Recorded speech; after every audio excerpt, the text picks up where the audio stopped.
charges, fees, advertising.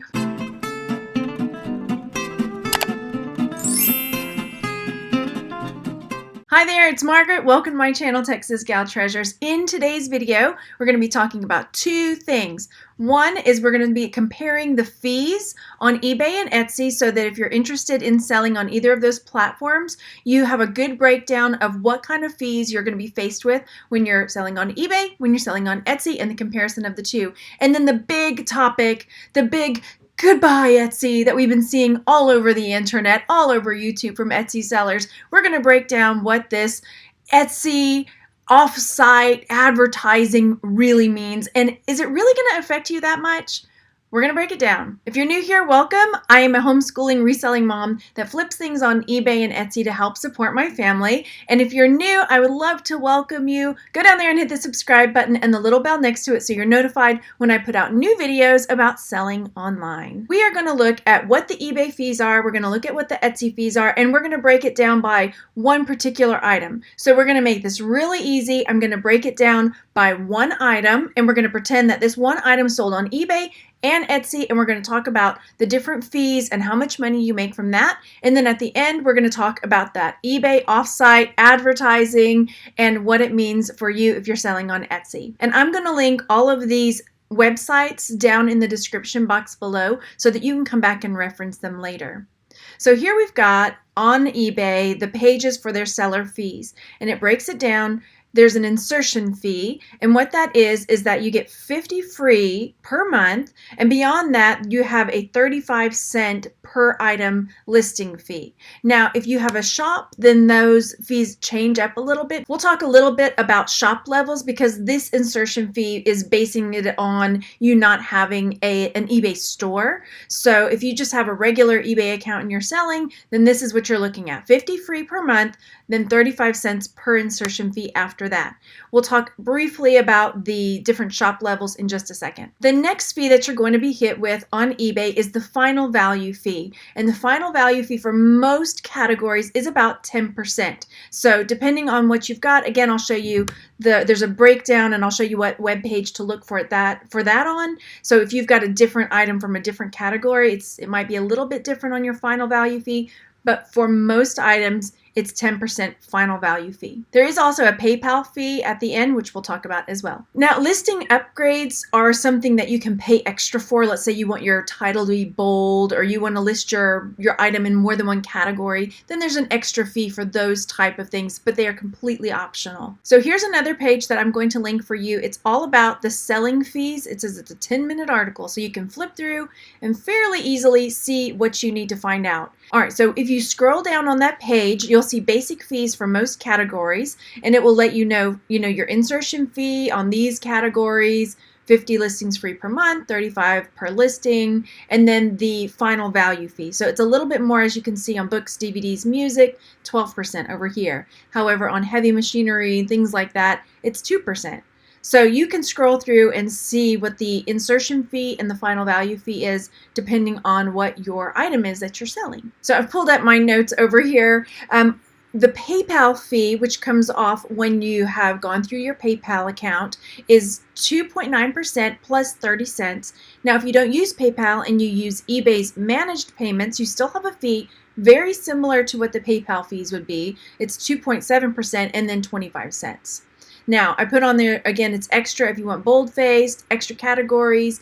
Advertising is optional, which is going to come into play in just a minute when we talk about Etsy. And then I wanted to show you this finalfeecalc.com where you can come in, and as you can see, you can plug in the sold price for your item, the shipping you charge, that's the shipping you charged your customer, the shipping cost, that's the actual cost that you paid for shipping, the item cost, which is how much you bought it for, and then there are a few other things down here that can affect how much fee you get taken out. Let's say that I sold a mug for 20 bucks. I charged $4 shipping. $4 is what it actually cost to ship it. These are all hypothetical numbers. And let's say I bought it for $1. Then down here, it tells me my eBay fees were $2.40. My PayPal fee was $1. And that my total profit, that would be my net, would be $15.60. That's if I don't have any of these other things going on. So if I have an eBay store, which I do, then I select this, and it lowers that price for me. So my fees are a little bit less. So my total profit goes up. If I'm a top rated seller, then you get an even bigger discount. So you really want to strive to be a top rated seller if you can. And then if you used managed payments, click that. So then the PayPal fee goes away and you see you've got managed payment fee here, 90 cents. So it's very similar in price. And I told you I would tell you really quickly about store selling fees. So I'll link this down below too so you can peruse this a little bit more. But if you scroll down, you can see that there are different amounts that you'll pay each month for a different store level. So starter, basic, premium, and anchor. I'm at the basic store level, I think. Yeah, I'm at the basic store level personally. So down here you can see on this chart the store type, the auction or fixed price listings, how many you get per month for that price. And then if you scroll down a little bit more, it tells you about the final value fees. There's a whole table just for the starter store. It's still 10% final value fee. But then if you scroll down a little bit more, you'll see that this is the table for the final value fees for the basic, premium, all the other stores that are higher leveled stores. And so you can see instead of a 10%, it's a 9.15% final value fee, depending on what the category is. So the final value fee does drop a little bit. Let's talk about Etsy's fees in comparison. So Etsy's fees are 20 cents per listing and then a 5% transaction fee. So basically eBay, it's 50 free to start and then 35 cents per listing to insert after that. Etsy's is 20 cents per listing. Now, if you haven't started on Etsy and you're interested, I have a link below to get 40 free listings if you start up a new store. So make sure to check that out if you're interested. And then the transaction fee, which is basically the final value fee, is 5%. And that differs from eBay, which is 10%.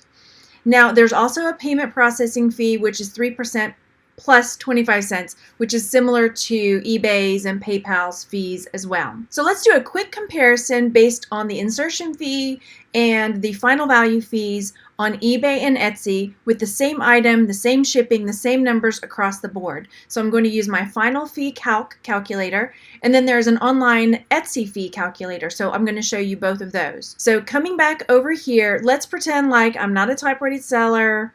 I don't have an eBay store yet. I am a beginning seller. So my total profit is going to be $15.60 because my eBay fee is $2.40. My PayPal fee is $1. All right, so not too bad off of a $20 item. That's less than $4 that's coming out of my pocket. And then on Etsy, with the same item, the same amount charged, I would have $1.40 for my Etsy transaction fees, my 97 cents processing fee, payment processing fee, which is the Etsy direct checkout instead of the PayPal. So my total profit here would be $16.63. So let's take a look at that, the comparison, $15.60 versus $16.63. So we're looking at $1 more in profit if I sell my item on Etsy. If you're an Etsy seller, you may be paying attention to this. This was fairly new to me. I've seen a few other YouTubers popping up with, goodbye Etsy and things like that. I thought I would go ahead and investigate and see what the hubbub was about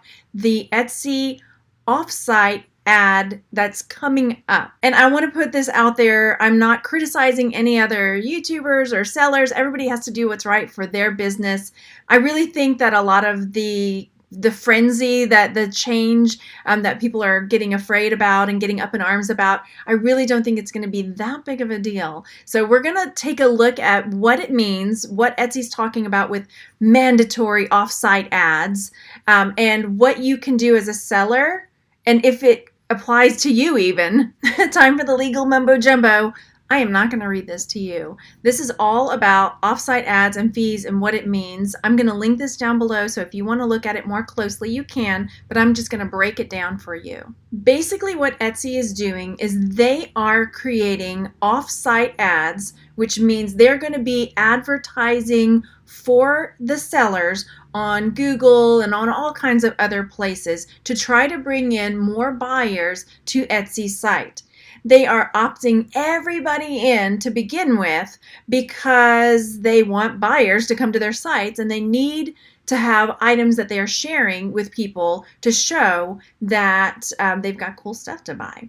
So what that means is, and I think what a lot of people are just automatically assuming is that they're automatically going to be charged this fee. So what it's saying is, if you have a shop that you have made $10,000 or more on Etsy in the last 365 days, then you are automatically going to be opted in and you can't get out, because you are a big seller and they're going to be advertising for you. They're going to be bringing you business. And so you for sure have to stay in. So if you're making more than $10,000 a year on the platform, you're going to get charged 15% if somebody on an offsite ad clicks on your item, goes to your shop, and buys something. And it doesn't have to be that item. It can be anything from your shop that they buy in the next 30 days. So it's kind of like Etsy's doing all of this work. They're getting a 15% finder's fee for bringing you customers. Now, if your shop does not make $10,000 a year or more, you're already opted in, but as on April, what is the date? And as you can see in the first sentence here, after April 10th, 2020, some sellers will be able to choose whether or not they participate. Again, if you make $10,000 or more on Etsy, you're in, and if they send business your way, then you have to pay 15% of whatever sold to Etsy because they did this advertising. If you don't make $10,000 a year or more, on April 10th, 2020, you will be able to opt out of that. So they're going to automatically put everybody in, and if you don't want it, you can opt out. Let's say you don't know if you've made $10,000 or more, and you're a little bit worried about this. I'm going to show you where you can go find out how much you've made in the last 365 days on Etsy. When you come to your shop manager on Etsy, you're going to come down to Finances, and then you're going to select Payment Account.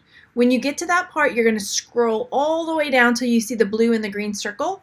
And where it says Monthly Statements, you can select this month, 3 months, 6 months, 12 months, blah, blah, blah.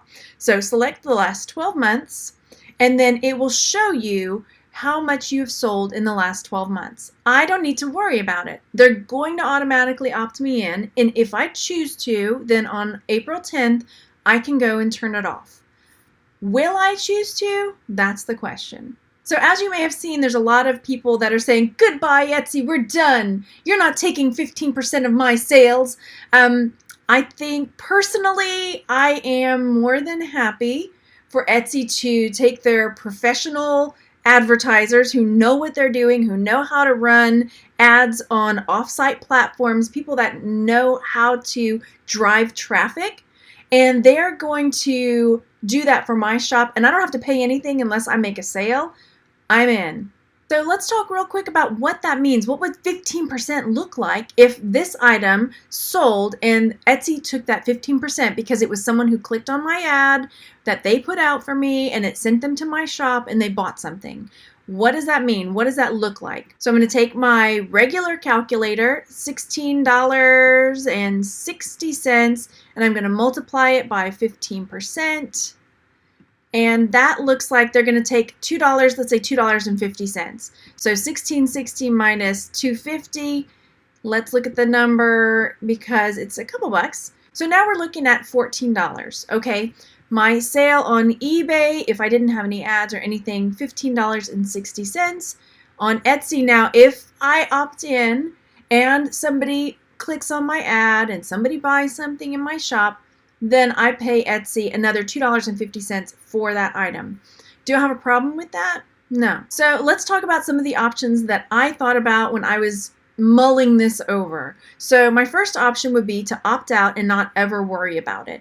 My second option would be to maybe raise my prices by a quarter or 50 cents, because not every item that sells in my shop is going to be something that was driven by that ad. So there are other ways to think about recouping the loss of income, that $2 off of that item that Etsy has taken the time to go and advertise for you. And they have gone and gotten customers and brought them to you. So personally, I'm fine with it. I tend to list a little bit high anyway. So for me, losing that little bit for them to drive traffic to my shop, I don't have a problem with. Let me know in the comments section what your thoughts are as far as eBay Etsy fees, this Etsy offsite advertising. If you're in, how are you going to offset the cost of that if some buyers come to your shop from those eBay offsite ads? Let me know your thoughts on all of this, and or if you think I missed something or there's a bigger picture that I left out, then I want to hear from you because I think it's a great discussion to have. And I will talk to you on the next one. Bye.